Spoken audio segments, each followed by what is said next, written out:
Hey, Matt. Hey, Jen. What are you listening to this week?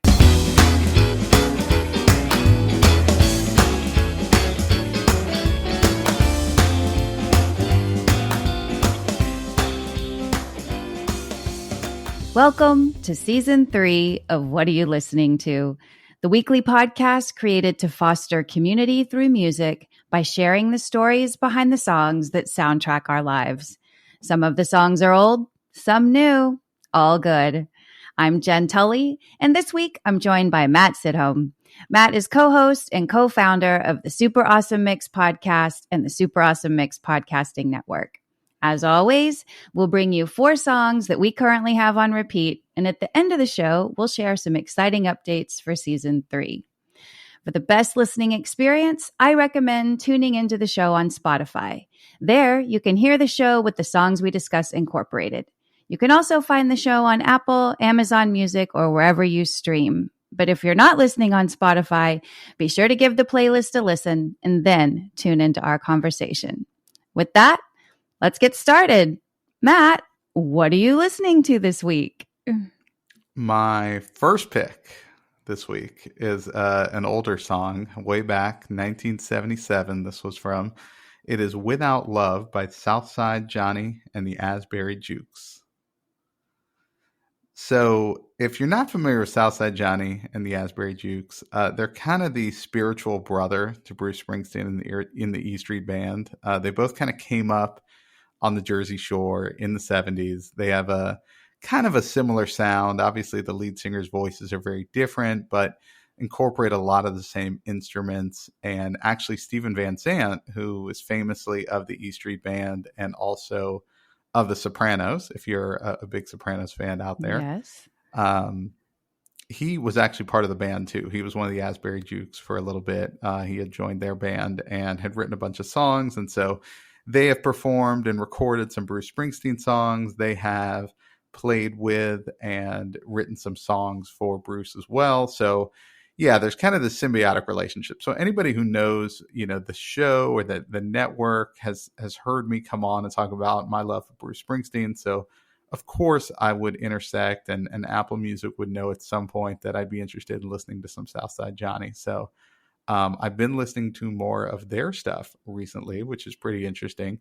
Now, this song was not written by Southside Johnny, but it was actually recorded 3 years prior by Aretha Franklin. So the original version was in 1974 by Aretha. It sounds very different than this one. Obviously, just vocally, it's going to sound differently. I mean, Aretha, of course, has an amazing voice. But I didn't like that version as much as I liked this one. And again, maybe it's just the instrumentation. I think that's probably the biggest difference because obviously she's going to win on the vocal side. But yeah, this song just popped up and it's pretty straightforward lyrically. But I think what I loved about it was just all the different instruments that you hear throughout. Like you're going to hear the piano, you're going to hear the organ. There's a lot of horns in it, which I always love. If you ever have gone on a museum tour of an old record studio, and I got a chance to go to Memphis a couple of years ago and go to Stax Records. Very cool. They take you through the old session recording studio, and it's gigantic because they used to just have like every instrument you heard, they'd bring them in there, and they had, so many musicians in there at any given time that it had to be this huge recording space. And so if you've ever kind of seen that, this kind of echoes or evokes that picture in my mind that I'm just kind of envisioning this recording studio with all these musicians inside of it, playing all these different instruments. And I don't know, I just love it. I just love the sound of it. I love his voice. They've got a lot of really cool music, and they're still performing today too. Obviously never hit the heights that Bruce did, but they're well known where they are, like certainly on the Jersey Shore, and they're definitely well known among Bruce fans. Yeah, it was funny because, I love to kick each season off with either you or Sammer on the show because it's just a great way to get going each season. And this one, I'm like, when I first listened to it, I didn't look at who it was by. I just clicked on the song and I'm like, did he like get sneaky and get some like backdoor Bruce here? Like what's happening? Because, I think I've warned you that you're very close to your Bruce limit on the show, right? Like, you're about to hit Bruce quota. I've gotten that warning. Yes. Yes. So you're on like the performance improvement plan. Like you're on the PIP. So, you can't bring me any more Bruce to the show. So it was funny when I heard it. I was like, what's he doing here?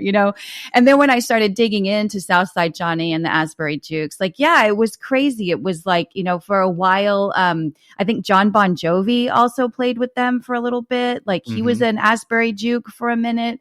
I saw that about Stephen Van Sant. Like it's definitely, you can tell they are kindred spirit bands. And when I first heard it again, before I did any digging or, internet rabbit holing about the band, I was like, this sounds to me like if Bruce were singing a disco song. Like it's got some, like it feels a little bit like If I Can't Have You, I Don't Want Nobody, Baby. Like I get a little bit of that in it. And so I was like, this is really interesting. And like you mentioned, like I love the music. There was something like super nostalgic about it for me. And I don't know if it was that, the unbeatable sound of the Miami horns who feature prominently in this, like you said, like they are some of those session musicians. Like anytime you need brilliant horn players, Miami horns are often invited in. But I just thought that this was such a cool, like interesting song. And then like you were saying, you alluded to this too, like just before the 2-minute mark in the song, you get this sweet, like musical interlude that starts with a piano and then just builds into this awesome horns explosion that you're like, whoa, like this really, it surprised me. I didn't expect it to go in that direction. And so I loved that. And then, yeah, same, like lyrically, he repeats this several times throughout the song. Without love, there's nothing you can do. Without love, you're not really you. And I was like, oh, that like, because it doesn't, to me, that means like you have to, it's not only about receiving love, it's about giving it too, right? So if you're not loving other people as well, then you're not really yourself. You're not really you. There's nothing you can do, like as well as receiving that. Like you're not being the best version of yourself if you're not letting people love you as well. So I'm like, a timely message for a song that was written in 1977 or 1974, I guess, as it were, since it was an Aretha song first, which I did not know. That's right. Yeah. Yeah. And you're right. Yeah. I mean, the message is, well, it seems very straightforward. It does kind of speak to this larger message of, you're kind of incomplete without that love. Like everybody kind of needs that in their life. And there's countless songs about that, but this one does a good job of driving that one home. Yeah, and it's like a nice, straightforward version of it. And then, then you take us to a really different kind of love song, which I also loved. I fast forward to modern times, which is a little different for me. And this song is Ant Pile by Dominic Fike. And this is off the new album Sunburn. And Sammer brought the song Mona Lisa, which is from the Spider-Man movie, to a new music mix. It's so good. It's on the radio everywhere right now.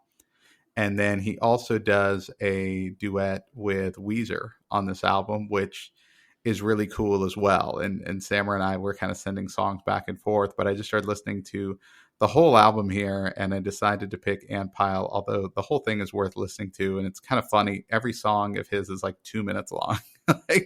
He doesn't go real long. So compared to Southside Johnny, this one's pretty brief as you're working through it. But, he's listed under the alternative section, but it's kind of alternative, sort of hip hop. Like it's a really cool and unique sound that he brings to the table. And this one's great just because lyrically, it gives you all these like awkward moments from growing up and whatever, even if you don't remember these exact things, like a bad first date or whatever, you've all had these awkward moments growing up. So I think it really kind of evoked that in my mind and was just kind of fun too. I think it's kind of a fun sounding song, even though some of the moments they describe don't sound very fun. Totally. Totally. And like you said, Dominic Fike is kind of everywhere right now. He's one of those hot artists and I think at least he came onto the radar for me with Mona Lisa from Spider-Man Across the Spider-Verse. That song, I think it's such a good song. And when I first heard it, I was like, who is this? Like, I got to know more. And same as you, as soon as I got my hands on that Sunburn album, I just went through it beginning to end and think it's so good. Ant Pile's the first song on the album. And if your first song was super nostalgic, you're right. This one was super duper new. And it sounds new to me. It sounded like Group Love meets Wet Leg with a dash of Arcade Fire, right? Like it really combined a lot of these like modern sensibilities for me. And then the story that's told in this song is just super clever. For me, it was about childhood friends that met in the first grade, kind of like torturing each other. And then somewhere early high school years, they kind of decide like, oh, I kind of like you. And he uses really creative lyrics to tell this tale, I think. And so this one was one where it was hard to pick out a singular lyric because they're all so cool. So definitely listen to this one with the lyrics on, because I think that there's just so much greatness in there. There are parts where he's speaking slowly and really telling it like a story. There are parts that almost sound like he's rapping it because he's speaking so quickly. But it's just a really clever song put together in a unique, cool way. And he like another artist featured on our playlist today is also having a moment due to the Barbie soundtrack. Dominic Fike also has Hey Blondie on the Barbie soundtrack right now too, which is cool. And he's just, like I said, kind of everywhere. Since I discovered the song Mona Lisa, I had recently, about the same time I heard that song, I decided to delve into the scary depths that are the show Euphoria, which he also joined the cast of Euphoria in season 2. So he's there. And I think Sunburn is his second studio album. And I honestly didn't even go back and listen to the first because I loved everything Sunburn had to offer so much. I'm like, I don't want it to be ruined. Like, what if his first album isn't as good as this one? Have you listened to the first album? Do you know? I didn't. I saw this was the second one, but I was kind of so busy going through tracks and re-listening to stuff on Sunburn that I haven't gone back. But I mean, I'm excited to see kind of his past work and see how he evolves, because just seeing the different genres that he's kind of mixed in to Sunburn, this whole album, it'd be interesting to see where he takes it next, right? And what's going to be, on that, on future offerings. And hopefully we get future offerings. I mean, we talk about it all the time, how it's like, wow, this guy's amazing. I love this album. And then it's like, yeah, they did 2 albums and never did anything else, So hopefully we do get more from him. But I definitely want to go back and listen to his first album now. Yeah, I hope so. And he's young. I think he's that magic. Well, I guess that scary rock and roll age of 27, right? Isn't that the scary number of That's right. Like Jim Morrison and Jimi Hendrix and Janis Joplin. I think all of them were right around there. Yeah, so not wishing any ill will. Like you break that cycle, Dominic Fike. He's going to be just fine. He's going to be A-okay, and we're going to get album number 3, right? Straight out of Naples, Florida. I think that's where he's from, which is also kind of unexpected. Nothing bad happens in Florida. Anyway, Never. Okay, Jen, let's go to your picks. Right. Well, my first pick is pretty modern. This came from the 2020 album called The Slow Rush. And the song I picked for my first song is It True by Tame Impala. Now, Tame Impala is one that comes up quite a bit on the show. I love Tame Impala. I have since their very first album. This is, and for those that don't know, Kevin Parker is basically Tame Impala. He's kind of a one-man band.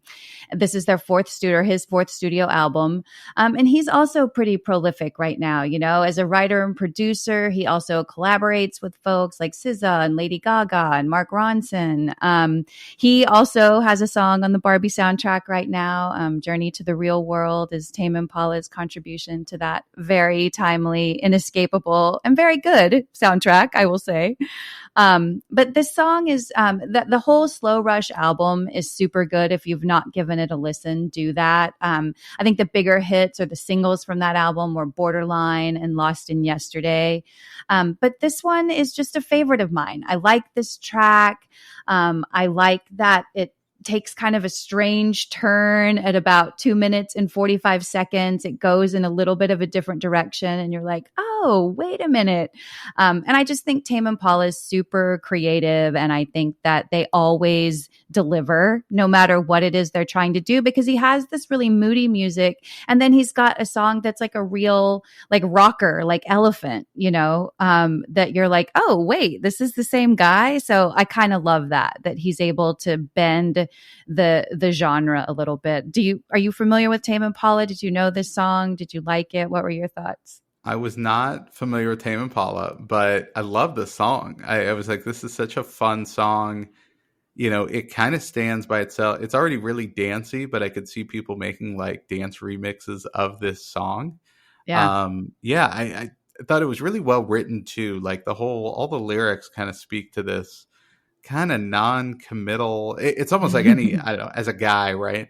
Like kind of related to it as like when you're in your 20s, just kind of not committing to relationships and maybe regretting that in retrospect and things like that. So I thought it was like, it told a pretty good story, even though it is kind of this fun, I consider it more of a dance song or party song or whatever, even though, but lyrically it's pretty heavy. So I was impressed by this song. And again, like you said, at the end, you get like a minute 10 of them just running out with like beats and, there's no lyrics at that point.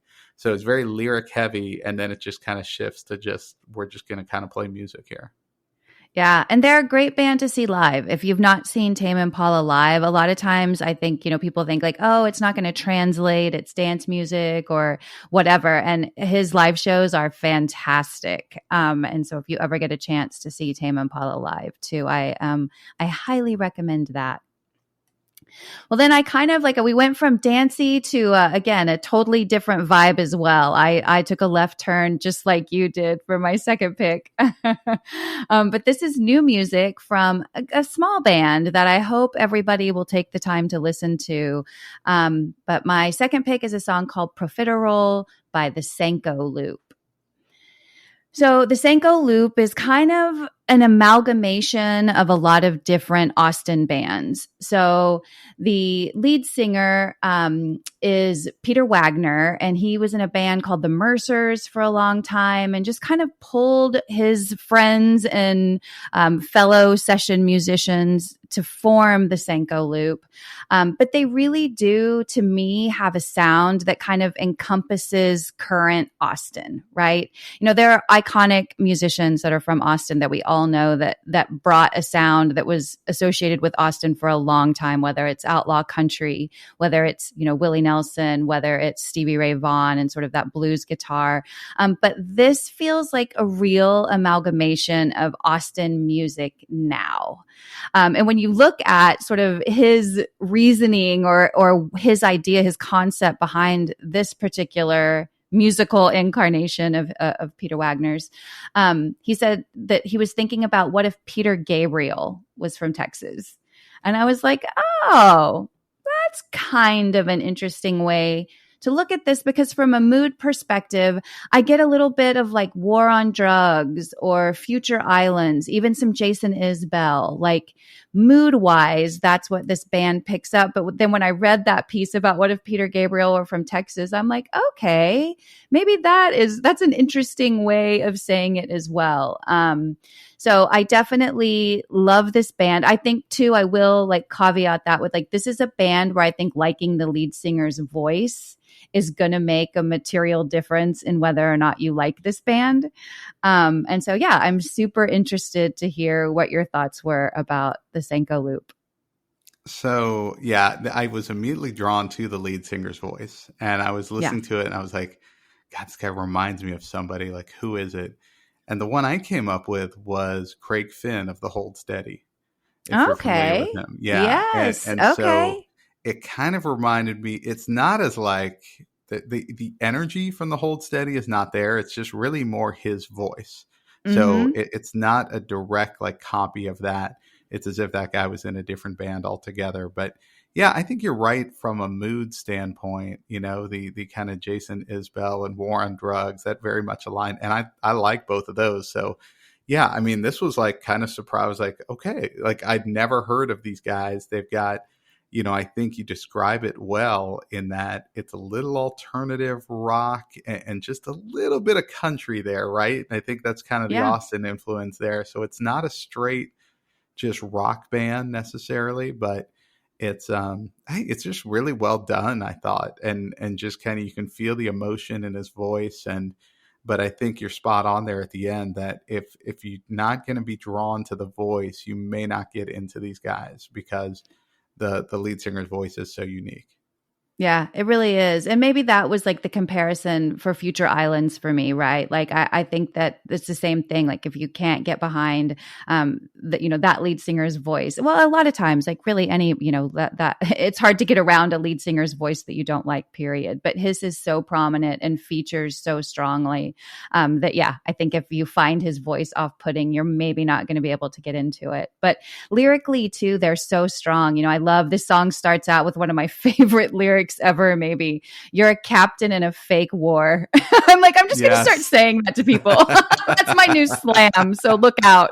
What are you, a captain in a fake war? I do like that. I run into people in my life who just like to argue all the time. And I think that's the perfect description of them, because I'll just be looking at them going, I'm not even arguing with you. Like, what are we talking about here? And it's one-sided. That's a perfect description. Captain in a fake war. Yeah. So I definitely love that lyric. And then too, just because it's such an interesting name, I did have to dig a little bit and find out what the Sanco loop was. I'm like, is that some sort of like physics term that I'm not familiar with? Like, what is it? Turns out Sanco is a ghost town north of San Angelo, Texas, that sits on a looping road. And then additionally, Peter Wagner left Austin and spent time in Idaho, spent time in Arkansas before looping back around to West Texas. See what I did there? Okay. And then he also wrote a lot of songs for the new record using a looping pedal before he sort of secured the full band. So like all of those things together sort of led him to calling this new project the Sanco Loop. I like that.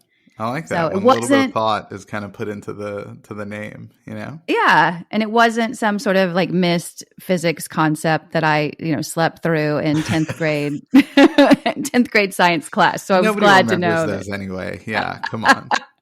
Was glad to know that it wasn't an assault on my intelligence to not know what the Sanco Loop was. Well, Matt, thank you so much for sharing what you're listening to this week. I always love having you and Sammer on. This season, we also have a new way to connect with our Waylit listeners. This season, you guys can call, text, or leave us a Google voice message at 512-900-9169. So again, the number is 512-900-9169. And there you can share your thoughts, suggestions, and love for the show. Please be sure to follow, download, and share this show, of course. And as always, to stay informed on all things Super Awesome Mix and What Are You Listening To, be sure to follow us on Instagram at Super Awesome Mix. Thanks for listening, and please join me again next week to find your new favorite song.